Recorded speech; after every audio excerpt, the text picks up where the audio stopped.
Today we're talking about 7 subconscious habits secretly wrecking your gut. Things you might be doing every single day without realizing how they're impacting your energy, digestion, and overall wellness. I'm a certified gut wellness coach, and everything that I'm sharing today comes from my own wellness journey, my years of research into how the modern world affects our gut flora, and my training. If you've been feeling bloated, foggy, anxious, exhausted, or just like something is off, even though you're doing everything right, this video is going to help you finally understand why. Now, I am a certified gut wellness coach, but remember, everybody's situation is different, and the things that I'm talking about today may or may not apply to you and your unique situation. So I always encourage everyone to do your own research and always check with your trusted medical professional before making any changes. Let's dive in. Habit number 1 is seed oils and how eating these can bring inflammation to your gut. So in today's world, it might feel like eating or cooking with seed oils feels normal, but for your gut, it's like lighting a tiny inflammation fire every single day. Industrial seed oils like canola, cottonseed, corn, and soybean oil are very high in omega-6 fatty acids,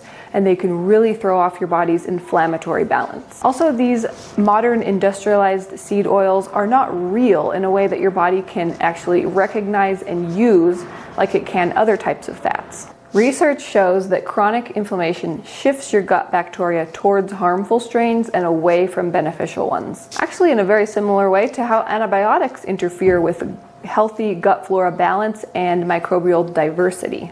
I have a scientific study from the University of California linked below on this very topic that you can check out if you'd like to learn more. If this concerns you and you'd like to start eliminating seed oils, you don't have to feel stressed and do it all overnight. Start by swapping just one oil and start using things like butter, ghee, tallow, lard, olive oil for one meal a day, and add a meal a little at a time to start reducing inflammation and supporting healthier gut flora.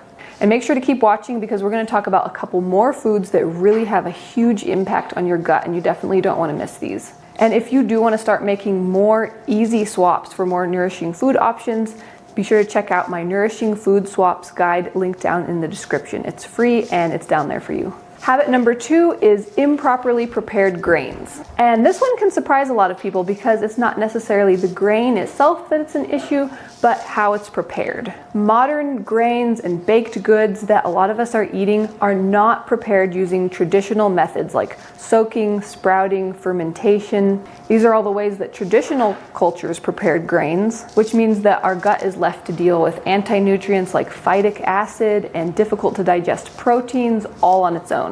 A lot of symptoms that people experience when they eat grains that are not properly prepared are things like indigestion, bloating, irritation, and a more weakened gut lining. So what to do to fix this? It's always smart to start nice and small, choose easy wins, and I like to recommend starting with things like choosing sourdough over non-fermented bread, start soaking your oats that you use to make oatmeal in the morning. Your gut loves this extra support. Habit number 3 is excess sugar. And then when we're talking about sugar, it's important to remember that this is not just about sugar cravings or excess weight. It literally feeds the wrong gut flora. Excess sugar consumption fuels yeast overgrowth like candida, harmful bacteria, and metabolic imbalance. So just like stress and certain lifestyle choices push your body into survival mode, sugar does the same thing but internally. It shifts your microbiome into dysbiosis, which the research shows leads to more inflammation and less bacterial diversity. So you don't have to quit sugar forever, and it's not this big extreme thing that you have to do. Start choosing better choices, unprocessed whole sweeteners that still have the vitamins and minerals intact. These are things like local raw honey, real maple syrup, sucanat, date syrup or date sugar, and then when you're having sweet foods, pair them with protein and fat. And then it actually becomes easier and easier as you go too. As the microbiome shifts, our tastes change, our blood sugar becomes more stable with that protein and fat, and we naturally want less and less sweet food. So I'd love for you to leave me a comment down below and let me know what has been your biggest takeaway from this video so far. Did you learn anything that surprised you? And what habits feel like the hardest for you to change? Leave me a comment and let me know.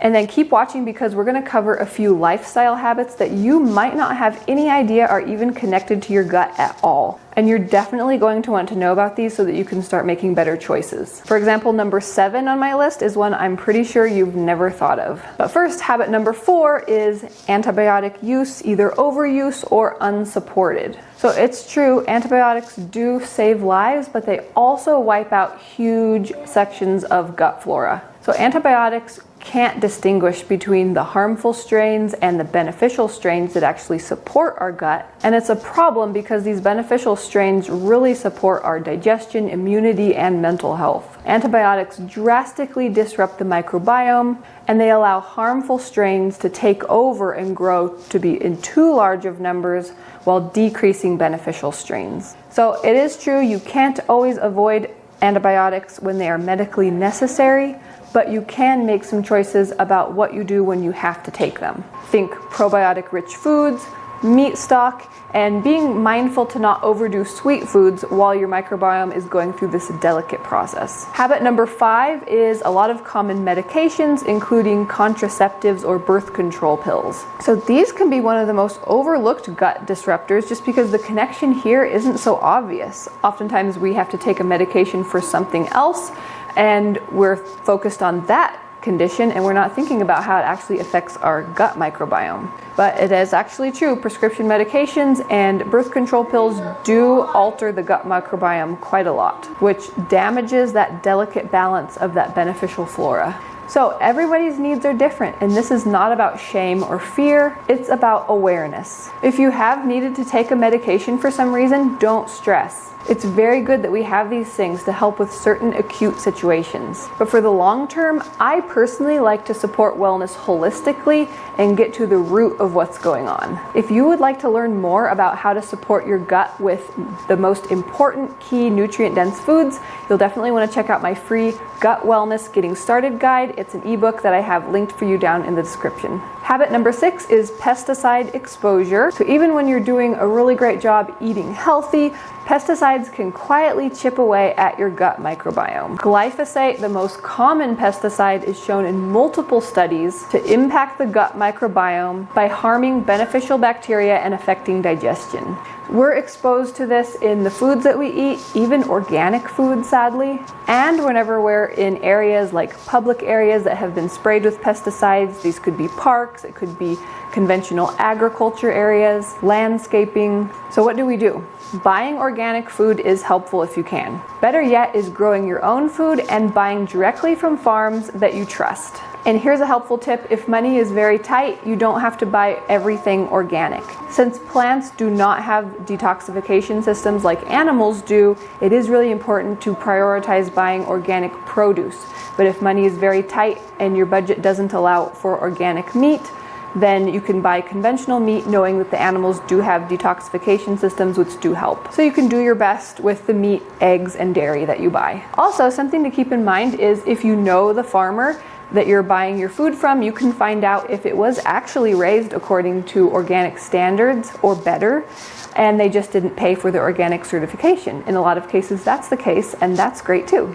All right, and we're up to our last one. Definitely don't miss this one. Did you know that this can impact your gut? Number 7 is chronic stress. Stress is not just in your head, it literally changes your gut bacteria. When cortisol stays high, it weakens the gut lining, slows digestion, and throws the microbiome off. Stress signals overwhelm digestion. Cortisol reduces tight junctions in the gut and increases gut permeability, which in plain words is leaky gut.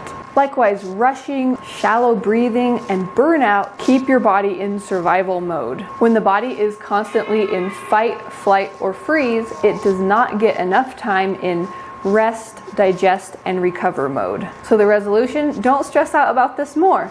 Choose small habits that you can start doing one at a time. Some examples are remembering to do longer exhales during your day. a 5-minute walk outside once a day, or remembering to pause and relax before you eat your meals. Small signals of safety rebuild the gut and nervous system more than we realize. So your gut wants to be well. It just needs less of those hidden stressors and more of the right kinds of support. Start with one small shift from this video and give your body time to respond. You'll be amazed at how much changes when your microbiome finally feels safe, supported, and nourished. Remember to check out those free resources that I mentioned that are down in the description, my free Gut Wellness Getting Started guide and my Nourishing Food Swaps guide. Those are down there in the description for you. Now that you know about the 7 subconscious habits secretly wrecking your gut, you might be wondering how to support your gut by making your own probiotic foods at home. But how do you do that? It all starts by watching this video next, right here, because when you pair what you learned in this video with what's here, it'll be much more powerful. Hope that you enjoyed this video, and I will see you in the next one. Bye.